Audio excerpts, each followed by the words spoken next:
Hi guys, I hope you all are doing good. So guys, one of my subscribers had emailed me with a query that he wanted to get married and his PR process is underway. So basically he wanted to know whether there would be any impact of him getting married on his Canadian PR process, and also he wanted to know whether his CRS scores will be recalculated because of his marriage, since he would no longer be a single applicant and he would be considered as a couple. And finally he wanted to know what would be the best, easiest way to get his spouse to Canada. So guys, while these questions may seem pretty straightforward and simple, but trust me guys, the answer is very complicated and it depends on what stage of Canadian PR process you are. There is few steps that you need to do, so let's discuss that in this video. So guys, just to make this video more interesting, let us consider two fictitious names, Raj and Simran. So just to give you a brief background about Raj and Simran, assume that Raj is a boy who has started with his PR process and is midway, and Simran has no residency status in Canada and she has not done anything for her Canadian PR. So basically Simran is just an Indian girl and Raj is an Indian boy who wants to come to Canada and his PR is underway. So guys, now let's discuss various scenarios and let's see how and what documents they need to submit in order to get married and come to Canada as a PR, as a couple. So guys, before we begin with the different scenarios, let me tell you upfront that at no matter what stage of Canadian PR process you are getting married, the moment you get married, it is expected that you will be informing IRCC about change in your status from single to married. And also guys, it is expected that you will be submitting your marriage certificate as a proof of your marriage to IRCC. So friends, let's take a look at the different stages of the Canadian PR application process. So friends, these are the stages of Canadian PR process. We start by giving the IELTS exam and getting our educational credentials assessed by WES or any other ECA conducting body. Once we are done with that, we create our profile for Express Entry pool, which usually takes 1 day and no money at all.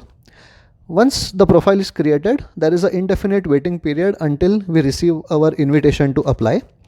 After we have received the ITA, we are given maximum 60 days time period in order to submit all our documents. Once our documents are submitted, that is at EAPR stage, we have another indefinite waiting period until the time we are requested for our passport, which is PPR. Once we get a PPR request, all we have to do is submit our passport to the visa office and we will be given a single entry visa along with the COPR document and our passport. Once we have got the visa and the COPR document, all that is left for us to do is book the tickets, pack your bags and head off to Canada. Now let us look at getting married during each of these processes and let's see what documents we have to submit. So if Raj decides to get married to Simran at any point of time before the EAPR stage, that is before he has submitted his documents for Canadian PR, Raj's CRS score will be recalculated and even Simran has a chance to give IELTS and get her educational credentials assessed in order to help Raj get better CRS scores. However, if Raj has already received the ITA, then Simran need not give IELTS or get her educational credentials assessed, as Raj has managed to get enough CRS in order to get the ITA. But in either of the cases, Simran can choose to give IELTS in order to help Raj get better CRS scores. As Raj and Simran have got married before the EAPR stage, they will be considered as a couple and Raj's application will not be considered as that of a single applicant. So as their scores will be recalculated, it will be recalculated as a couple and not as a single applicant, which means that Raj will also have to provide for additional proof of funds for Simran, and Raj and Simran both have to undergo medical examination and everything that they will be doing in the process will be considered as a couple and not as a single applicant. So friends, as I've already mentioned that if you get married before you get the ITA, your CRS scores will get recalculated. Guys, this is a very good opportunity for those people who had low CRS scores and were having difficulty in getting an ITA. In this case, if suppose Raj was having a decent score, but he was not getting a ITA, he can request Simran to give IELTS and get her educational credentials assessed. That will add few more points into Raj's CRS scores, and maybe because of both Raj and Simran's combined CRS, they might get an ITA as well. If Raj decides to marry Simran after he has submitted his documents for the Canadian PR, that is after the EAPR stage, but before he has landed to Canada, Raj's CRS score won't be recalculated as the documents has already been received by the IRCC. However, Raj can mention to IRCC that Simran won't be accompanying Raj to Canada, and in this case, Raj will have to sponsor Simran as a spousal PR program once he has reached to Canada. However, Raj can add Simran immediately to the application. So in this case, the application process will be delayed by 8 to 10 weeks approximately, but it is still worth it because the spousal sponsorship program can take up till 12 months or even longer than that. If Raj decides to take Simran with him at this point, Raj will have to come up with few documents which will be basically the police clearance certificate for Simran, the marriage certificate of both Raj and Simran, and also some documents which will be mentioned by the visa officer in the application kit.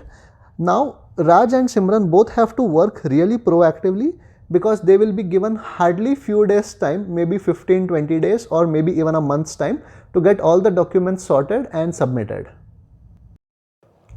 Just like Raj, Simran also needs to undergo a upfront medical examination for her Canadian PR process. In the meanwhile, Raj also has to arrange for the proof of funds for Simran as well, as initially Raj was applying as a single applicant, but now that he has added Simran, he has to show proof of funds for 2 people instead of 1.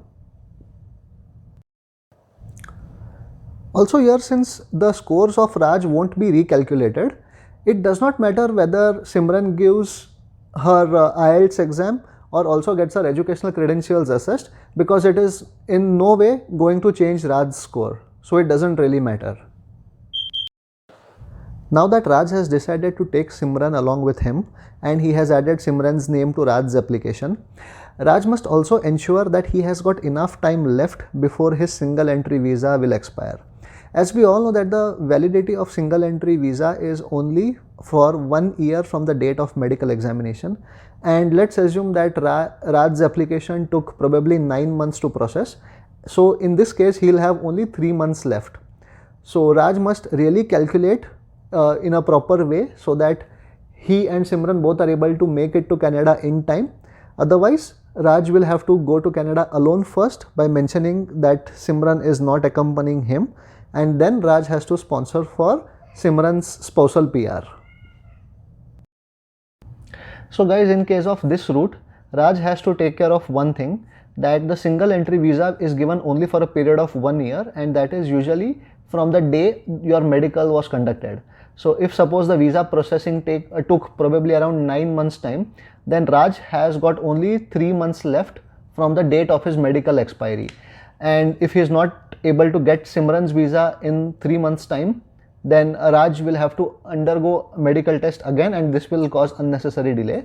So Raj has to plan his move very thoughtfully, and he has to choose either route 1 or route 2, that is either adding Simran's application right now, or he himself goes to Canada first, and after reaching Canada, Raj has to apply for Simran's spousal sponsorship PR program.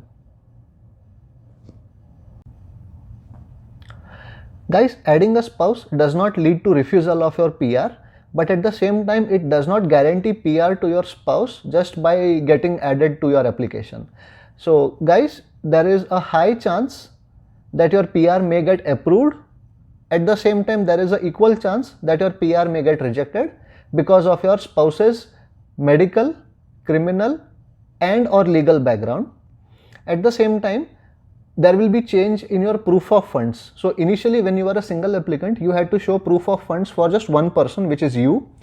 But now that you are married, you have to show proof of funds for two people, you as well as your spouse. So guys, say for example, if you are not able to show proof of funds for two people, there is a chance that your application may get rejected. So guys, with this I end this particular video. I hope that you find this video very useful. Please do feel free to share it along with your family, friends and relatives for whom this will be useful as well. Guys, I hope you like the content, and if you really do, please do consider subscribing, as it motivates us to further create good informational videos.